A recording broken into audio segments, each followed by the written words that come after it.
It all started with a ship sailing towards its destination through the South Atlantic Ocean. On that ship was a weather officer named David. They were headed to an island hidden in the deepest parts of the Atlantic Ocean. The government sent David there to observe the changing weather on the island. David was supposed to stay there for about a year, collect data, understand the strange weather changes, and then return. After a long journey, they finally reached the island. They got off the ship onto the island using a boat, bringing their essential supplies with them. There was a lighthouse on the island and a small house where David was supposed to stay, as another weather officer had lived there before him. However, that officer's duty was over. From that day on, David became the new weather officer for the island, and the old officer, Robert, was to return home on Captain Axel's ship. But when they entered the house, they were shocked. There was no sign of anyone. Furniture was scattered inside the room. Everything was in disarray. They thought someone might be in the lighthouse. The captain and David immediately headed towards the lighthouse and saw a strange sight. The entire lighthouse was surrounded by sharp-pointed logs, as if someone had deliberately closed it off to prevent anyone from entering. The captain and David knocked on the lighthouse gate many times but got no response. Finally, they pushed the gate hard and entered. At the very top of the lighthouse, they found a man named Gunnar lying down. When they asked Gunnar about the old weather officer, he replied carelessly that he had died. He added that there was a terrible illness. When the captain asked him about the dead body, his answer was even stranger. Someone might have killed him. David and the captain were both stunned by Gunnar's words. They thought Gunnar's mental condition might not be good,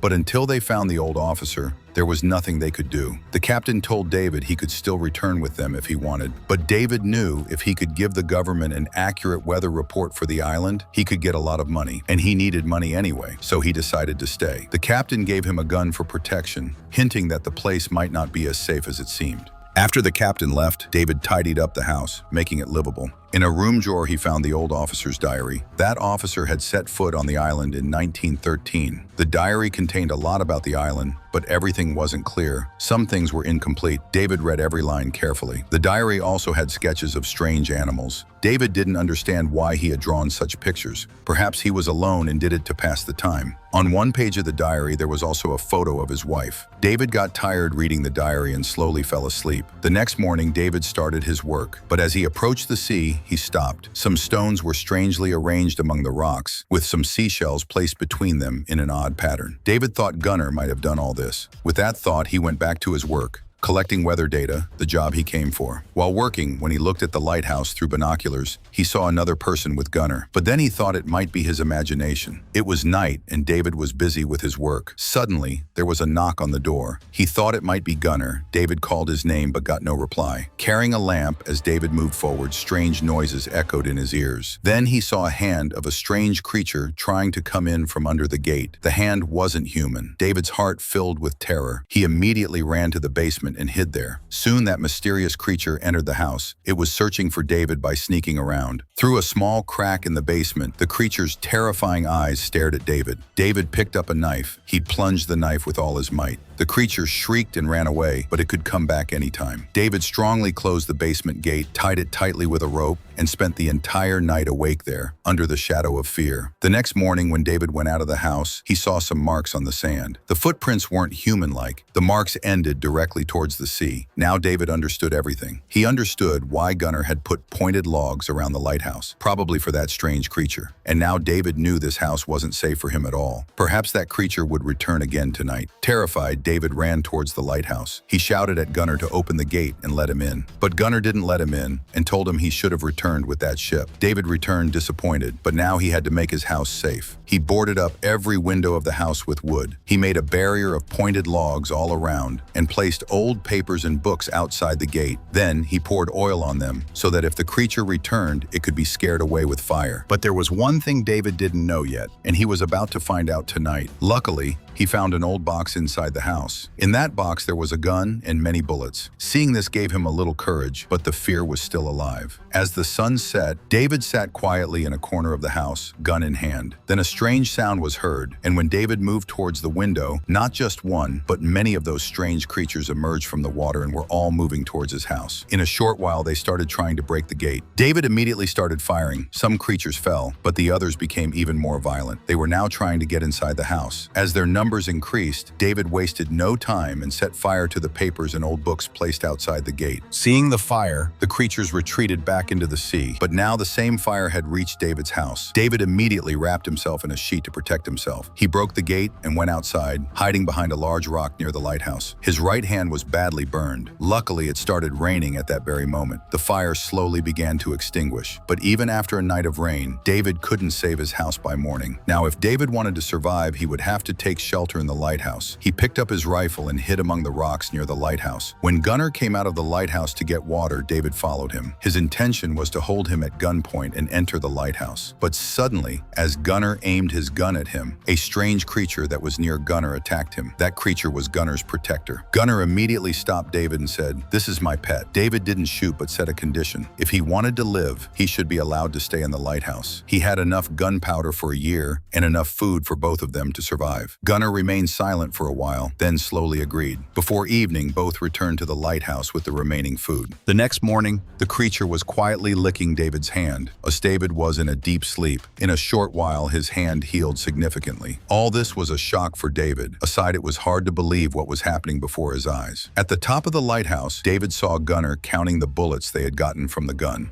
And that creature was also helping Gunnar in its own way. This meant that this animal wasn't violent. David now wanted to know more about it from Gunnar and then bring all this to the world's attention because it was nothing short of a miracle. A strange female creature was before them, but Gunnar didn't want any of this. He didn't want to leave this island. Gunnar had no one of his own, according to him. That's why this island was perfect for him. This place where he considered himself a king. Because of this, he had written, "Gunnar is king." But how did that strange female creature become his pet? Actually, Gunnar had once saved her life. She had accidentally gotten caught in his fishing net. At that time, the creature was small, and since that day, she stayed with Gunnar, starting to obey his every command. But Gunnar was an angry person and never behaved humanely with that creature. Perhaps this is why those creatures come out of the sea every night to take her back. But those creatures cannot attack in daylight. Anyway, David wasn't sticking around. He wanted to signal a ship that's gonna show up and bail, but that wasn't an easy gig. Gunnar said no ships ever hit this island. David wasn't buying it though. He hated being stuck here. Evening rolled around. Gunnar told him to get his gun ready because those creatures could attack any minute. They got set to fire up the lighthouse light, and just like that, a ton of creatures swarmed out of the sea, heading straight for the lighthouse. Gunnar kept blasting away at them, but David was straight up terrified. He started backing up inside the lighthouse. Even with Gunnar bugging him, he just hunkered down in a corner, and real quick David passed out. Gunnar fought those creatures solo. The next morning, Gunnar angrily woke him up and said that if he wanted to stay in the lighthouse, he would have to obey his every command. Bring water daily, do small and big tasks in the lighthouse, and also stand guard duty with him at night. Whether David wanted to or not, all this became a compulsion for him. To survive, he would have to stay in the lighthouse. David was now ready to do all of Gunnar's work. But there was one thing he never liked, regularly physically torturing that female creature in different ways. But a person who has been living alone on this deserted island for years, it's natural for his mental state to deteriorate a bit. Night fell, both got ready for guard duty again. And once again, those creatures came out of the sea. But today, David wasn't scared. He fired.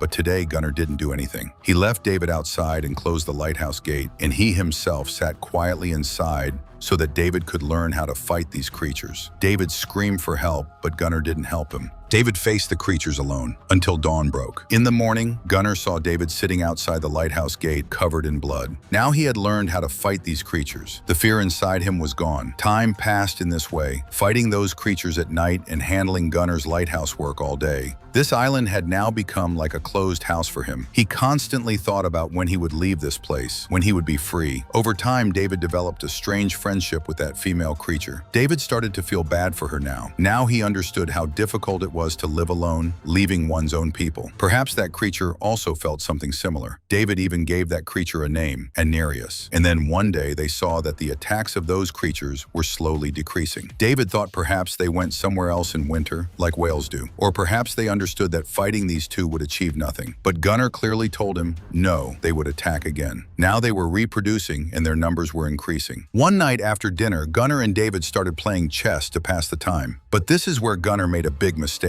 They got so engrossed in the game that they forgot to turn on the lighthouse lights. Taking advantage of the darkness, the creatures attacked them. David saw that those creatures had now bred. Their numbers were so large that even two people couldn't fight for long. Gun bullets were also almost finished. Somehow escaping, they reached the top of the lighthouse. But in between, Gunnar got a deep injury on his leg. Those creatures were trying to enter the lighthouse, and David and Gunnar couldn't see any way to escape. They gave up, but luckily it was morning. As the sun slowly rose, those creatures left the lighthouse and went back into the sea. Nereus tried to heal Gunnar's wound, but by now David had understood that they couldn't win this fight with these creatures. Bullets were also almost gone. They didn't even have enough food to last long. The next day, fortunately, when David was wandering outside the lighthouse, he saw a ship in the sea. He quickly brought a flare gun from inside and went to signal the ship, but Gunnar stopped him because he didn't want David to leave. At that moment, Nereus attacked Gunnar. She wanted to save David from Gunnar. Gunnar didn't want anyone to leave this island. This island was his own world. He had a servant who obeyed his every command. He didn't want to leave this life and return to the city, and he didn't want David to leave either. Slowly, that ship disappeared into the sea before David's eyes. Now he had nothing to do. A few more days passed like this. Gunnar was still behaving badly with both David and Nereus, but he especially beat Nereus, which David didn't like at all. One day, David gifted Nereus a small toy boat that he had made from whale bones. But when Nereus saw that boat, she took David to a corner of the island where there was actually a real boat. When David asked Gunnar about that boat, he said he already knew there was a boat in that part of the island. A few months ago, an armed smuggling ship carrying a lot of ammunition sank near this island due to a storm in the sea. Some people reached this island alive by boat, but before morning, none of them survived. All became prey to that creature. Hearing all this, a plan came to David's mind. They had something like a diving suit. If one of them wore that suit and dived into that part of the sea, they might find some bullets or dynamite, which would make it easier to fight those monsters. But Gunnar flat out refused this. He didn't even want to go near that sea, but David was willing to do this job even at the risk of his life. A few more days passed like this. A deep connection began to form between David and Nereus. David started to like her. Gunnar secretly saw all this, and at that very moment, for the first time, the thought crossed his mind that perhaps he should help David. But Gunnar's real intention was something else. He wanted David to help him bring the dynamite boxes from under the sea back to the surface, and after that, leave him alone in the sea so that those creatures would kill him. This way, he would get the dynamite, and Nereus would again become his slave. Both reached the spot. David put on the diving suit and went down into the sea. The ship was completely destroyed, but luckily they found some dynamite boxes. Then suddenly those creatures appeared in front of them. David got scared and fell. The iron diving suit was so heavy that he couldn't even move. He couldn't even signal Gunnar above. Gunnar thought that perhaps those creatures had killed David, but in reality there were only two small children there. David created pressure underwater and left his diving suit there. He swam back to the surface himself. They found some old boxes there that contained dynamite. They laid dynamite in 2 layers around the lighthouse so that when the next attack happened, they could finish those monsters in one go. A few months passed and it started snowing, but once again, those creatures disappeared. The attacks had stopped. Now their main job was to run the lighthouse and always stand guard. Gunnar's patience had now broken. Perhaps Nereus had told those monsters about the dynamite plan, which is why they weren't attacking now. Gunnar went mad with anger and started beating Nereus, but David stopped him. Finally, both of them made a new plan: to leave the main gate of the lighthouse open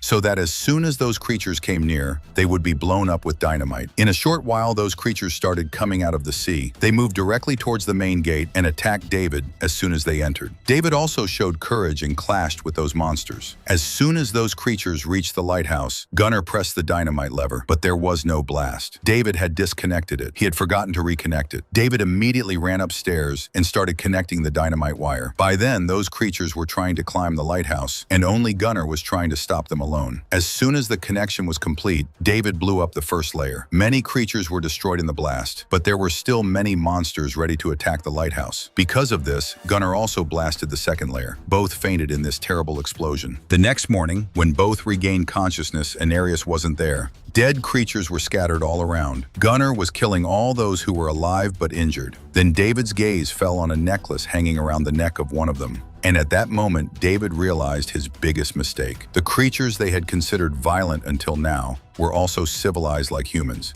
They just couldn't speak. Perhaps their attack on the lighthouse was for a reason. But for Gunnar, all this was useless talk. After that day, those creatures never attacked like that again. But every day, a crying sound came from the seashore. David still didn't know how much damage they had done just because of a misunderstanding. The next day, David saw some small children of those creatures in the sea, all who had lost their families. David made a round circle of stones and placed the small toy boat in the middle so that Nereus would return. But no matter how long he waited, Nereus never returned. One morning, David saw Gunnar lying unconscious. Some old things were kept around him. Among them was an old picture, and as soon as David saw that picture, he was surprised. The girl whose photo he had seen in Gunner's diary on the first day was none other than his wife, and he was the weather officer of this lighthouse who had come to this island almost a year ago. His real name was Robert, but he had changed his name because now he never wanted to leave this island. Seeing all this, David also gave up hope that he would ever be able to leave this island. The next day in the evening, when David went to the seashore, he saw that the small boat placed in that circle was no longer there. But in the same place, he saw a small child of a creature holding that boat in its hands. David threw his torch into the middle of that circle to show that his intention wasn't to fight. He didn't want to hurt anyone. A short while later, Nereus emerged from the sea waves, and behind her, the entire group of creatures also emerged from the sea. But this time, no one attacked David, because they also wanted peace now. Their intention was just to find a safe place for their children. They didn't like the sudden entry of humans on this island at all. That's why they attacked every night. But who would explain this to Gunner? Gunner came out of the lighthouse, gun in hand. David tried to explain to him that these creatures didn't want to fight, they wanted peace. But Gunner didn't listen to anyone. He shouted at Nereus to go inside. But this was the first time Nereus didn't obey him, because now she was no longer his servant. Now she was just a mother standing for her children. Gunner started feeling weak inside because no one was obeying his command anymore. In anger, he stepped towards the lighthouse. As soon as he reached the lighthouse, he fired a flare from a signal gun, which directly hit a small creature's child. That child died immediately. All the creatures ran away in fear, and Nereus also lost all her trust in David. Mad with anger, David immediately ran towards the lighthouse and collided with Gunner. He started fighting him, asking why he did all this when these people just wanted peace. But Gunner had become so violent that he decided to kill David. As he was about to strike David with an axe, David called him by his real name, Robert. Hearing this, Gunner stopped dead in his tracks. Actually, Robert was never such a person. After coming to this island, his mental state had almost broken. Loneliness, his wife's death, and deep depression had made him like this. Those creatures never wanted to fight, they just wanted peace. Gunner had killed them only to show himself powerful. And now Gunner had realized his mistake. So he surrendered himself to those creatures, and in a few moments they killed him. David locked himself inside the lighthouse. Time passed like this, and a year later, a government officer came to the island, along with a new weather officer. David was taken from there, and now the new government officer started monitoring the weather on this island. But that officer thought David was Gunner, and David also didn't correct their misunderstanding. He quietly went to the balcony and stood there without saying anything, because now he also didn't want to leave this island, just like Gunner. During this time, Nereus was also happy with her family. Now they didn't have to fear a man like Gunner. Now they could live freely, both on the island and in the sea. This is how this fantasy movie ends. Give it a like, subscribe to the channel, see you in the next video.